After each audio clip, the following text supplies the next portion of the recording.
Alright guys, I took this thing already apart, but maybe hopefully can give you some kind of guidance or tips. Maybe will not work for somebody, maybe will work for some. Let's see. This is the PTO or drive clutch on a Craftsman DYT4000. It's on the engine shaft on the bottom, and this is actually the bottom bearing. If you flip it, it's the bottom bearing. And usually this bottom bearing that you see right there, it goes first. The other bearing closest to the engine will give you much more service. You can quite ignore it for a very long time, but this one just goes. And when it goes, you will hear all kinds of annoying noises. And if you touch it, it will like have a lot of play. Right now it's actually disassembled. So I took it apart. See, over here is a nut, and here is a nut, and over here. So I took all these three nuts off, and these springs, took them off. It's possible, while it's not even taken apart, but it's possible to actually take the springs apart. When you unscrew the bolts, you will be able to take the springs apart. You will see it. And inside is this thing.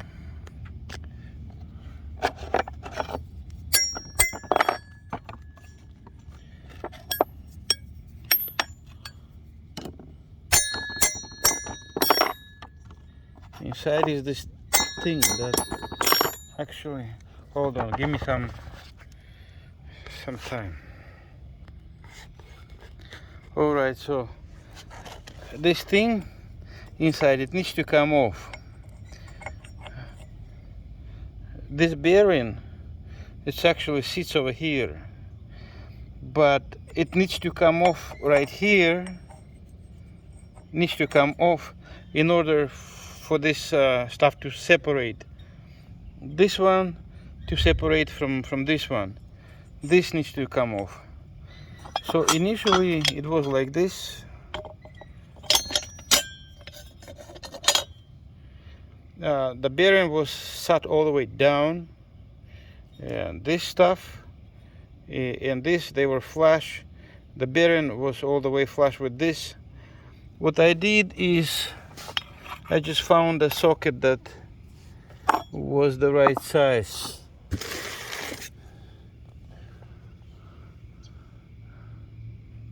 Found a socket that was the right size. These are big sockets. So I found a socket that is the right size. I put it, I held it like this, and I was just keeping hitting it with pretty heavy hammer. There is not really a small one. There is pretty big one with a pretty heavy one. So I was hitting it while holding, and while doing this, it came off and was able to separate. Came off, it was able to separate. This thing separated, and this thing, I mean, separated from here. See, it was sat in here. It's separated, and this thing was with this one seated into this bearing like this. See, but flush. This one and this one flush. So that kind of bushing, it's separated from here, and this way this one went separate and this whole thing went separate. And then I had to make this bushing get out of the this bearing.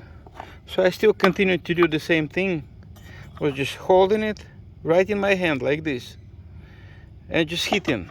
you have to be careful. Of course, you can hit your hand if you don't have, like they say, a good aim. You can hit your hand and injure yourself and end up in a lot of pain. So it's not like crazily pressed that you would actually really badly need hydraulic press for this. There are some bearings so much pressed that you'll get nowhere without a press. But this thing is pretty light seated, so I was able to just hold it and knock it out over there. So I was hitting, and by doing that, this thing went down, down, down, and out of this bearing. And then I flipped this thing around from like this, and I put the stuff in here, and I continued to hit, and the bearing came out. It drove this bearing out, and it came out. That's it. Down there on the bottom was this washer under the bearing. So this bearing is not seated crazily. It comes out. It's no big deal. I actually use that PB blaster. That of course helps in a way. Anyway, but this is not a job really, crazily to be so much like of hydraulic press and stuff like that. At this point, I don't have a lot of tools that I do still have, but it's not here. I moved out of another state here to this place, to Texas. Then I still have a bunch of tools stored in storages in the state I came out of. So that's the thing. Anyone I tell I came out of California, they get horrified. Well, in the first place, why did I come out of California? Because I don't want to be the way that California is, period. End of story. But that's another topic anyway. Yeah. So you would be surprised, but looking at Texans here, goodness gracious, I'm more Texan than they are. No kidding. Some of the people born in here, they kind of belong in California. But anyway, I'm not the one to send people back and forth. That's not my business, at any rate. So don't be getting scared. He came out of California and that's it. What is he going to vote and stuff? Going to vote red, just like I used to. Going to vote Republican, just like I used to in California. That's what I'm gonna do. So have no concerns about that. Anyway, always did that and will do that. Even more here in Texas. As for other people that came out of California, what kind of mind are they? Not my business. Anyway, I answer for myself. So this is how this thing came out, and this ends up getting out. This let me see, this one, if I can get a reading. So here is the reading. This is 6260 NSE. NSE just means that this kind of seal is really nice one. Very well holding all the moisture and stuff out. But bearings with a rubber seal will do. It's not a big deal anyway, especially if you know how to replace it like that. It's no big deal. You can get a rubber seal bearing. Still look for a sealed bearing. Don't get open bearing when you can see the bolts. Don't do that for this kind of thing, with all the water and stuff like that and moisture when you're cutting your grass. So get a sealed, at least rubber sealed bearing. It will say RS, I mean RS. Sorry. Oh goodness. Anyway, that got me laughing. Anyway, the rubber seal will say RS, which is rubber seal. After the numbers, it will say RS. This is better seal, but okay. Anyway, rubber seal will do. So you can replace it. Put the whole thing back together. Put your bearing in here. Probably a good idea to first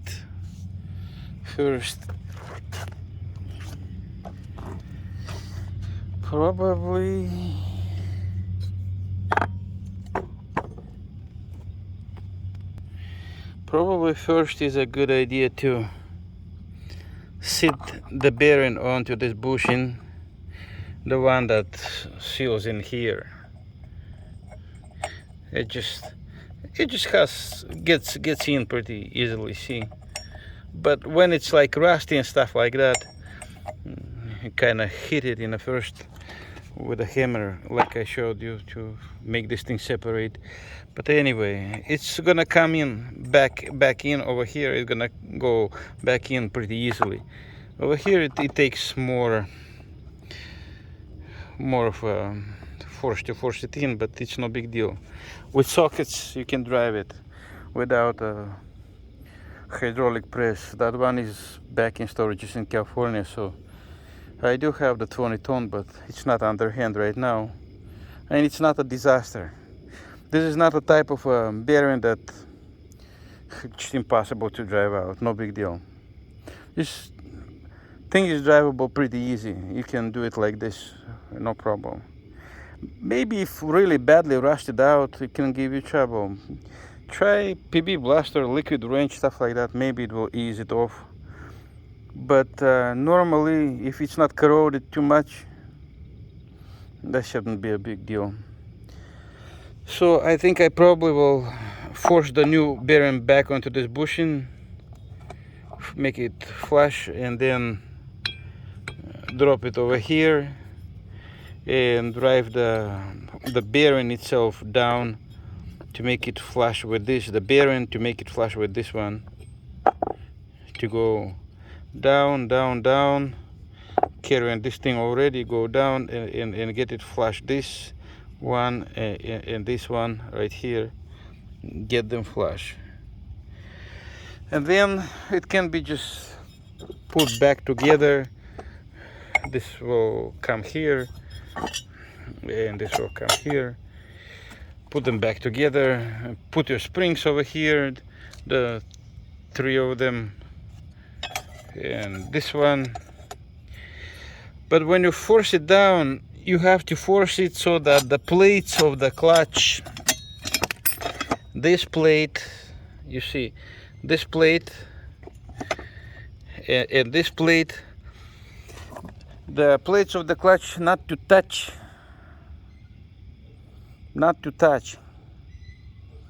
You probably want something like something about a millimeter.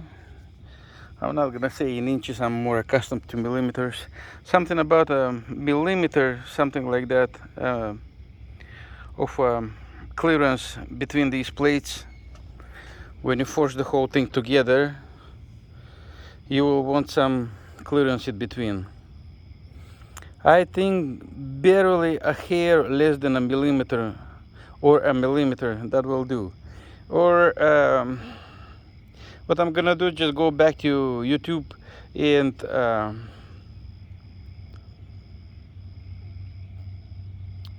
there are videos on how to set the clearance for your PTO clutch, one like this. and a guy with a feeler gauge will just show and explain, and he will definitely tell exactly which gauge to use.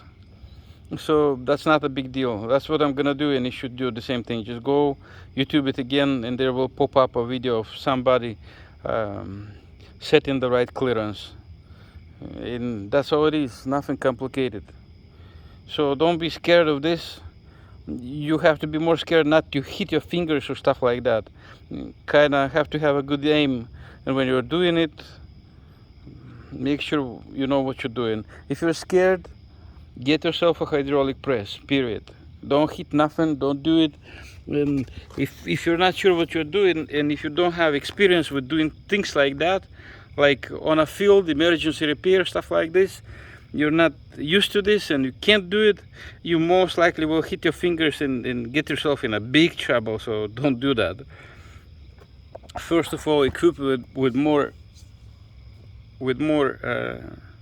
tools.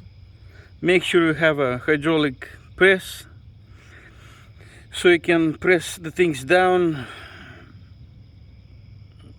wherever applicable. Anyhow, use it to keep yourself safe. I'm showing you this, but I'm telling you straight that you can injure yourself, you can get yourself in trouble, and if your gut feeling tells you not to, don't. Just go buy a new clutch, period. If you have a lot of experience doing this kind of things, you'll be okay. And still be watchful. This is how it's done. This is how it can be done. This is not a safe thing. I'm just right now in a situation, so not too many tools on hand, and I do have a lot of experience with this kind of things, so sorry, it's not something to scare me. But if you don't have experience with a bunch of repairs of all kinds of things, don't. If you do, all the responsibility on you. You screw up in some kind of way, break it, your responsibility. You injure yourself, your responsibility, period. If you undertake to do this, responsibility is yours. But this is how it's done. This gives you a basic idea around that this can be done, and this absolutely can be done. I just need, like, I'll look at it and that's it. I know that this will come back together and this will work, no problem. This is absolutely fixable. It's funny repair, it's no big deal at all. Absolutely doable. That's all. That's about it. Please don't injure yourself. First and foremost, stay safe.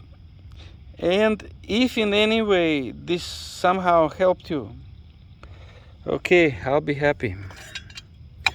If in any way this somehow is of any kind of guidance to you, I'll be happy. That's all. Right now I need to get my bearing, so that's what this is. I don't have a bearing on hand. This thing will have to wait for a little while.